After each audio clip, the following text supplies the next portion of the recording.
सुरभारती तव चरणं प्रणमामः। नाद ब्रह्ममयी जय भाग्येश्वरी, नाद ब्रह्ममयी जय भाग्येश्वरी, शरणमते गच्छामः। जय जय हे भगवती सुरभारती तव चरणं प्रणमामः। त्वमसि शरण्या त्रिभुवनधन्या, त्वमसि शरण्या त्रिभुवनधन्या, सुरमुनिवन्दितचरणा। नवरसमधुरा कविता मुखरा, नवरसमधुरा कविता मुखरा, स्मृतिरुचिरुचिराभरणा। जय जय हे भगवती सुरभारती तव चरणं प्रणमामः। आसीना भव मानसहंसे, आसीना भव मानसहंसे, कुन्दतुहिन शशिधवले। हर जड़तां करो बुद्धिविकासं, सिद्धपङ्कजतनु विमले। जय जय हे भगवती सुरभारती तव चरणं प्रणमामः, तव चरणं प्रणमामः। सुप्रभात। आज का सुविचार, thought of the day, don't fear the darkness, stars shine in the dark. अंधेरे से मत डरो, सितारे अंधेरे में ही चमकते हैं। हमें सितारों से प्रेरणा लेकर विपरीत परिस्थितियों में भी डटे रहना चाहिए। जिस प्रकार सितारे अंधेरे में चमकते हैं, उसी प्रकार कठिनाइयों से लड़कर सफलता हासिल करने पर आप भी सितारों की तरह चमक उठेंगे। धन्यवाद। Very good morning to everyone. Today's word is reject. REJECT, reject. Reject का हिंदी अर्थ होता है मना करना या अस्वीकार करना। आइए इसको एक सेंटेंस से समझते हैं। She rejected my proposal. Thank you. सवेरे का नमस्कार। वक्त है पहेली का और पहेली है, वृद्ध पुरुष रोगी एक मृतक, देखा एक सन्यासी को, देख ज्ञान की खोज में निकले, ज्ञान मिला पूर्णमासी को।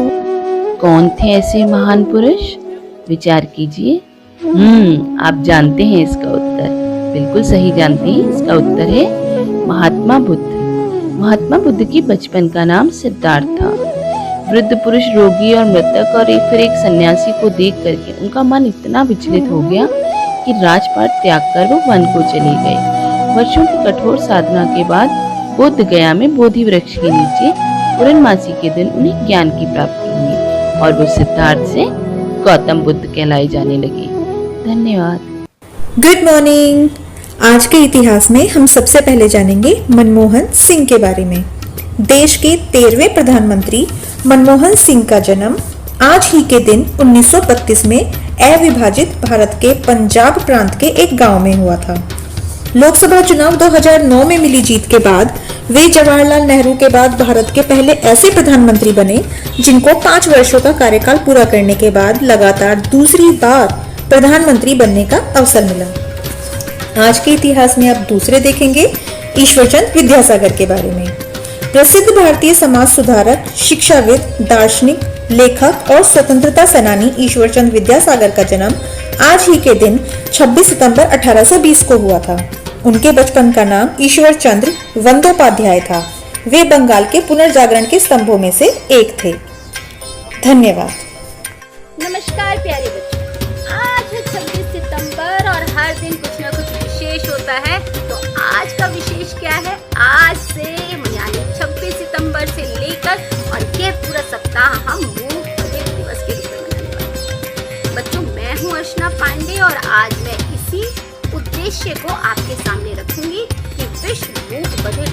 क्यों मनाया जाता है?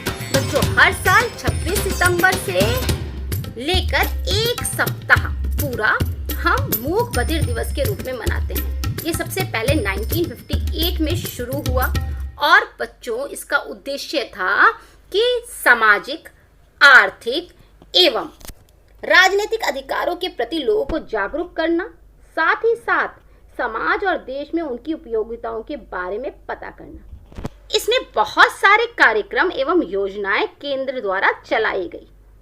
आज की जानकारी आपको रोचक लगी होगी। धन्यवाद, आपका दिन शुभ हो। Good morning. आज के प्रश्नोत्तरी में आपका स्वागत है। तो आज का पहला प्रश्न है, किस महाद्वीप को पठारी महाद्वीप कहते हैं? इसका उत्तर है अफ्रीका। दूसरा प्रश्न है, चट्टानों के अध्ययन करने वाले विज्ञान को क्या कहते हैं? इसका सही उत्तर है शैलजी, जिसे इंग्लिश में पेट्रोलॉजी भी कहते हैं।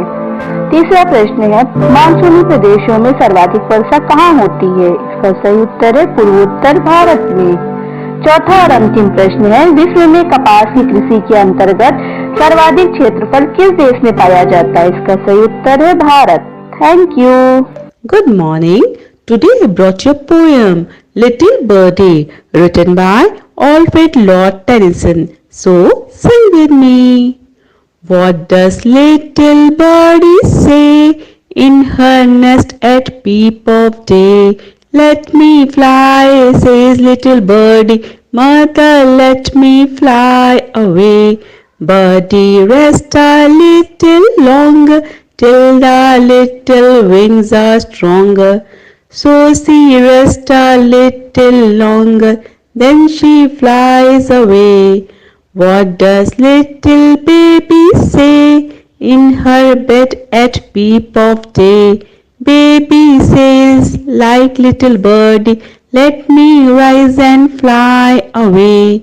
Baby, sleep a little longer, till the little limbs are stronger.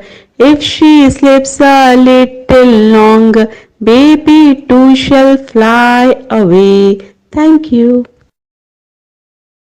प्यारे बच्चों, मैं अर्चना सरोहा लेकर आई हूँ आज की कहानी, जिसका शीर्षक है दिखावा करने का फल। मैनेजमेंट की शिक्षा प्राप्त एक युवा नौजवान की बहुत अच्छी नौकरी लग जाती है। उसे कंपनी की ओर से काम करने के लिए अलग से केबिन दे दिया जाता है। वह नौजवान जब पहले दिन ऑफिस जाता है और बैठकर अपने शानदार केबिन को निहार रहा होता है, तभी दरवाज़ा खटखटाने की आवाज़ आती है।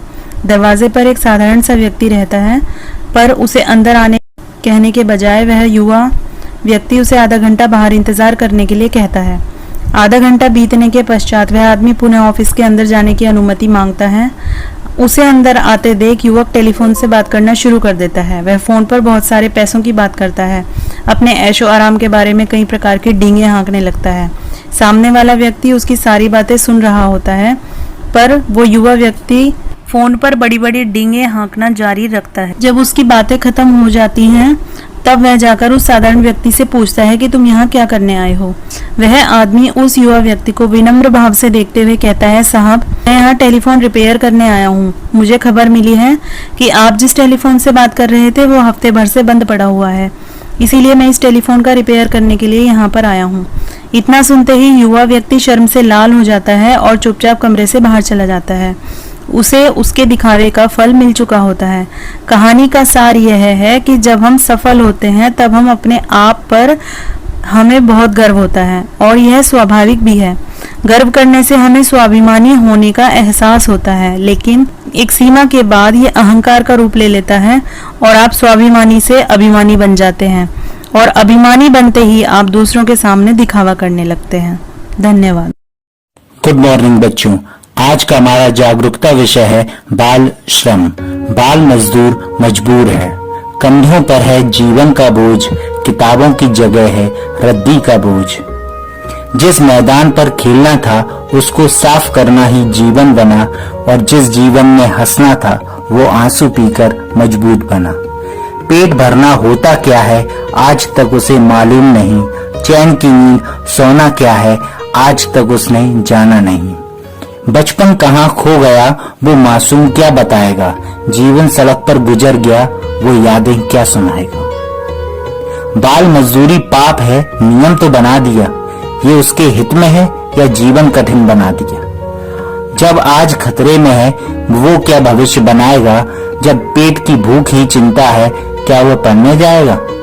बाल मजदूर मजबूर है, नियम और सताता है। अगर देश का भविष्य बनाना है तो इस मजबूरी को हटाना है। धन्यवाद। नमस्कार साथियों, मैं संजीव शर्मा एक बार फिर आप सभी का स्वागत करता हूं प्रेरणा सूची आधारित गतिविधियों के इस कार्यक्रम में। आज हम बात करेंगे कक्षा 1 के गणित के एलो कोड N102 अर्थात 1 से 99 तक की संख्याओं के प्रति समझ के बारे में। आइए देखते हैं कि कक्षा शिक्षण के दौरान हम किस प्रकार इससे गतिविधियां करा सकते हैं। अच्छा बच्चों, ये बताओ तुम्हारे घर में कौन कौन रहता है? ध्यान करो और तुम्हारे सहित तुम्हारे परिवार में कुल कितने सदस्य हैं, इनकी संख्या अपनी कॉपी पर लिख लो। सभी बच्चे आपस में एक दूसरे से उनके परिवार के सदस्यों की संख्या को अब पूछ लें।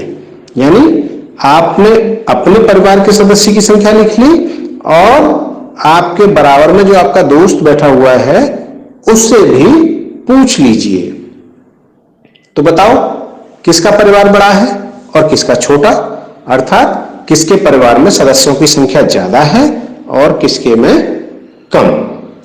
चलिए एक काम और कर सकते हैं हम, जरा अपने अपने बस्ते में से अपनी किताब और कॉपियां निकाल लीजिए। सभी बच्चे अब इनको गिन लीजिए और इनको गिनने के बाद अपनी कॉपी पर लिखिए। देखो तो तुम्हारे बस्ते में कॉपी किताब ज्यादा है या तुम्हारे दोस्त के में? अगर कम है तो कितनी और ज्यादा है तो कितनी, ये भी लिखिए। अब 3-3 बच्चे मिलकर एक ग्रुप बना लीजिए और अभी स्कूल की बाकी कक्षाओं में आप जाएंगे। 3 बच्चों की एक टीम होगी।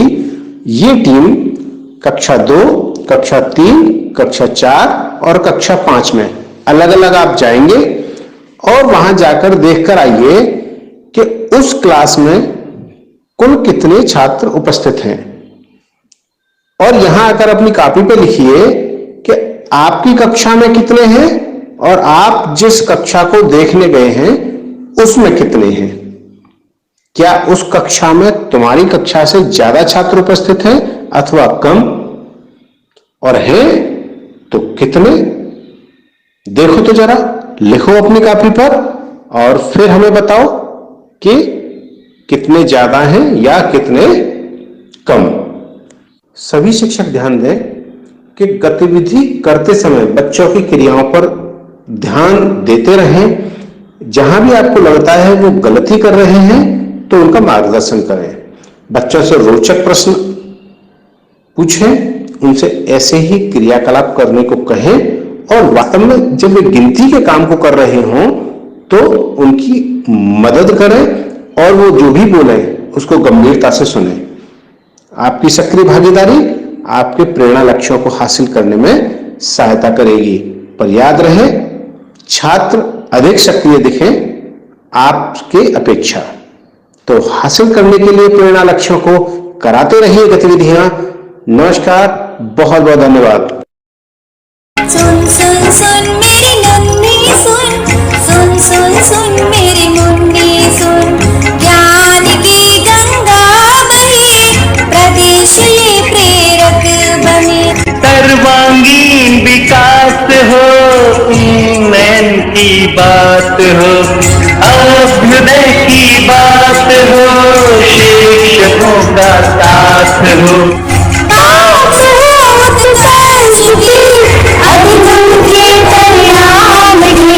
अब न कोई छूटेगा